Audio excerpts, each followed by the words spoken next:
আল্লাহর ওপর বিশ্বাস রাখো, আমার ওপর বিশ্বাস রাখো, তার ওপর বিশ্বাস রাখো।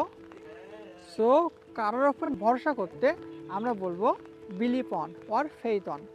আমি যদি এখন বলি আল্লাহর ওপর ভরসা রাখো বা বিশ্বাস রাখো, বিলিভ অন আল্লাহ। তাদের ওপর বিশ্বাস রাখো, বিলিভ অন দেম। আমরা কিন্তু তাহলে এখানে ফেথ ইউজ করতে পারি। সো কোনো কিছু বিশ্বাস বলতে আমরা ইউজ করবো কোনটা?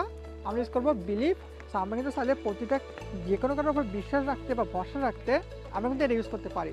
আমরা যখন বলি না আমার স্যারের ওপর ভরসা রাখো, বিলিভ অন, অন ডলার একটা প্রিপোজিশন। সো কারোর উপর নির্ভর বা বিশ্বাস বোঝাতে আমরা এটা ইউজ করবো, রাইট? সো এরকম ইন্টারেস্টিং মজার মজার ভিডিও পেতে অবশ্যই আমাদের সঙ্গে থাকবেন এবং আমাদের সঙ্গে ইংরেজি শিখবেন। আমি আশা করবো আপনারা এখান থেকে অনেক কিছু শিখতে পারবেন। সো দেখতে পাচ্ছেন আমি এখন সুন্দরবনের মধ্যে আছি। তো সুন্দরবনের মধ্যে অবশ্যই ভিডিও যদি দেখতে চান তাহলে অবশ্যই আমাদের ফলো করবেন এবং সাবস্ক্রাইব করবেন। তো today that's 1 second, see you tomorrow.